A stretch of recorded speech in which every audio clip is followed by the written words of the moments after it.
की सीट है। महिलाओं को 33% आरक्षण ये कानून बनेगा के लिए बिल, देश की नई संसद में पहली बार पहला बिल 19 सितंबर 2023 को कानून मंत्री कितना क्रांतिकारी कदम उठा रहे हैं, बोल रहे हैं। नहीं हो गया? आप बैठिए, एक बात बताता हूँ मैं आपको, और इतिहास भी सुनिए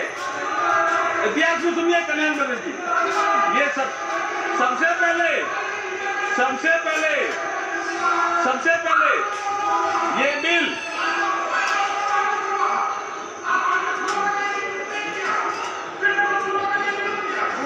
राज्यसभा में भी करेंगे हम। अब आप सुनिए कल्याण जी, राज्यसभा में बुलाएंगे। देखिए, सबसे पहले ये बिल, मैं इतिहास बता रहा हूं उसका। सबसे पहले ये बिल सितंबर 96 देवेगौड़ा जी के समय आया, वो भी 11वीं लोकसभा में। उसके बाद दिसंबर 98 में माननीय अटल बिहारी वाजपेयी की जब सरकार थी तब आया, वो 12वीं लोकसभा में। उसके बाद दिसंबर 99 में अटल जी की सरकार थी, तब फिर आया 13वीं लोकसभा में।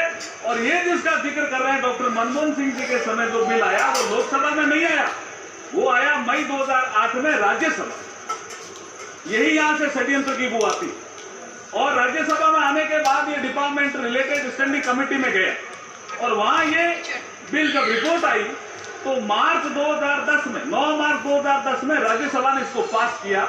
उसके बाद राज्यसभा ने कम्युनिकेट किया लोकसभा को, और जब रिपोर्ट किया तो लोकसभा के सेक्रेटरी जनरल जब इसको रिपोर्ट किया तो ये लोकसभा की प्रॉपर्टी बन गई।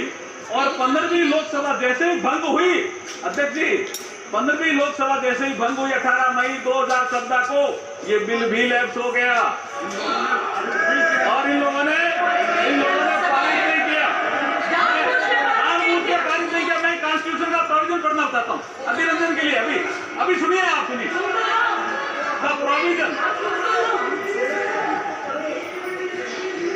ये इसके बाद मैं अतिरंजन जी, देखिए आर्टिकल 107। अरे सुनो तो सही।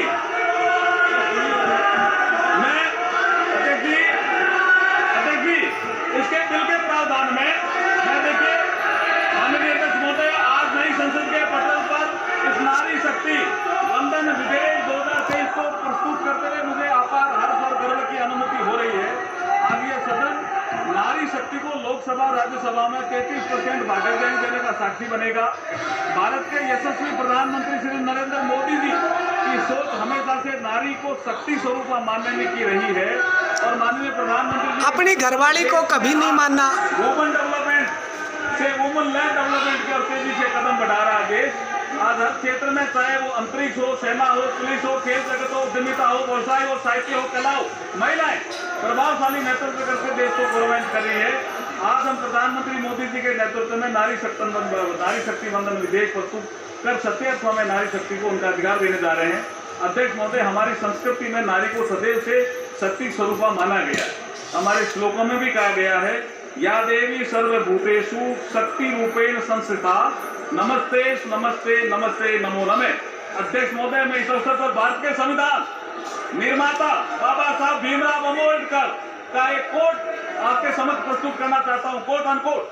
बाबा साहब को किसी ने पूछा कि आप किसी समाज के उत्थान की प्रगति कैसे नापते हो, व्हाट इज द पैरामीटर, कि ये समाज या देश या राष्ट्र उन्नति कर रहा है। तो बाबा साहब ने एक कोट कहा था, उसको मैं कोट अनकोट कह रहा हूं।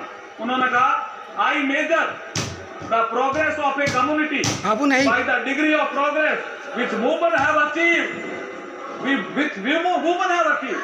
महिलाएं अगर किसी देश में प्रगति कर रही है तो मैं समझता हूं कि वो समाज, वो राष्ट्र प्रगति कर रहा है। ये बाबा साहब ने कहा था।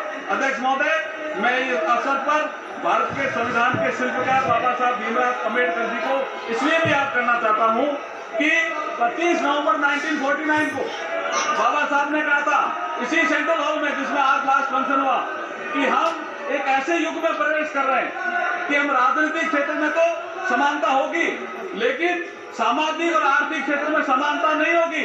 इसको कौन दूर करेगा? आने वाली सरकारों का ये इसका काम होगा। लेकिन ये नहीं कर पाए जो सरकारें आई, लेकिन जब प्रधानमंत्री मोदी जी आए 2014 में तो जन धन अकाउंट आया, एक महिला के अकाउंट